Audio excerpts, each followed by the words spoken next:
आपण metro city कहले कौन बुझंती? अनेक लोक मेट्रो सिटी कहले एया बुझंती जे जो सहर रे बहुत डेवलपमेंट हेइथिबो, जो सहरर विकास बहुत हेइथिबो, ता सहित मेट्रो ट्रेन चलुथबो।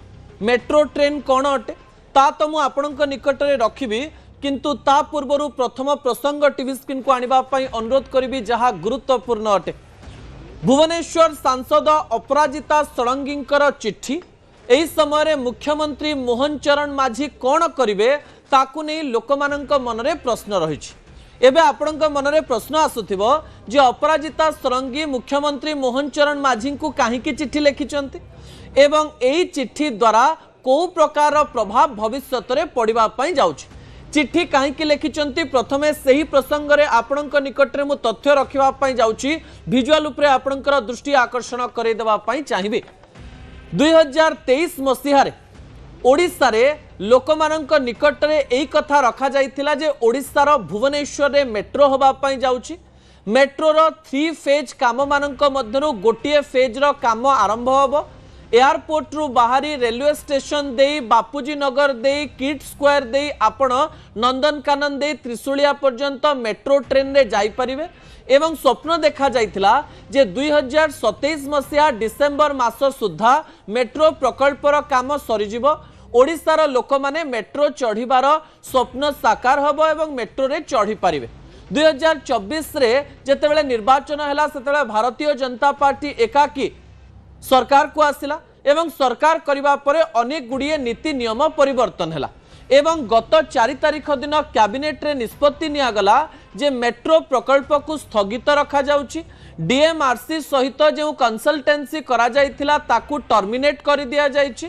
परवर्ती समय रे एहाकू नेकरी मंत्री एवं नेता मध्य निजर मत रखिले जे ओडिशार लोकमानंक उपरे एते क्षति बा एते बोझ कोन पाई दे दिया जिवो एवं मेट्रो प्रकल्पर कथा को निर्वाचन सहित जोड़िकी सेतेबेले आईन मंत्री निजर मत उपस्थापन कले एवं एई मत उपस्थापन करिबा परे पूर्व सरकार अर्थात बिजु जनता दलर नेता माने सीधासलख भाव में यहाकू एक मुद्दा कले एवं मेट्रो कथा आमे कहितिलु एवं नुआ सरकार मेट्रो कले नाही ए प्रकार अभियोग मध्य आनिले एवं तापरे राज्यसभा सांसद सस्मित पात्र मुख्यमंत्री मोहन चरण माझी को दाबीपत्र पठेले जे मेट्रो भुवनेश्वर रे होबा दरकार। सेही पर्यंत कथा ठीक थिला, किंतु आज भारतीय जनता पार्टी नेत्री भुवनेश्वर सांसद अपराजिता षडंगी जेतेबेले निज दलर नेता एवं मुख्यमंत्री मोहन चरण माझी को चिट्ठी लिखती सेतेबेले ए कथा को लेकर तर्जमार आवश्यकता रही। आज अपराजिता षडंगी कौन कहले?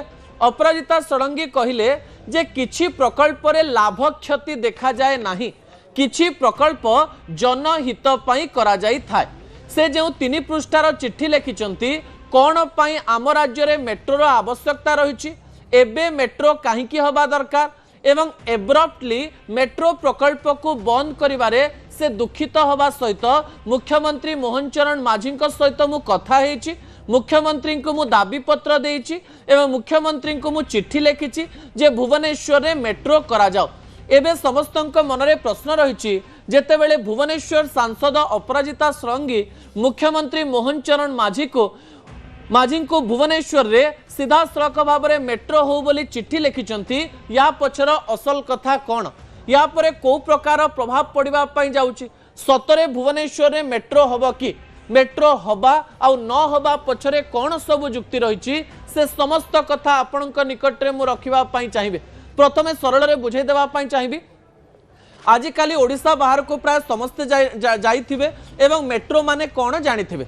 मेट्रोटी हेउची एमिति एक शीतताप नियंत्रित ट्रेन जो ट्रेन माध्यम रे सहरर गोटे स्थान रु अन्य स्थान को आपण सहजरे जाई परिबे। गोटे ट्रेन स्टेशन भली प्लाटफॉर्म थिबो, सेही प्लाटफॉर्म रे प्रति 2 मिनिट 3 मिनिट रे थरे थरे गोटे गोटे ट्रेन आसुथबो। सेही ट्रेन टी रे एसी लागि थिबो, सेही ट्रेन रे ठिया होई किंबा बसी आपण गोटे स्थान रु अन्य स्थान को जाई परिबे। मेट्रो प्रकल्प जितेबेले करा जाइथिला सेतेबेले जो ब्लूप्रिंट प्रस्तुत करा जाइथिला कुहा जाइथिला जे मेट्रोटी सीधासलख भाव में एयरपोर्ट रे आरंभ हम।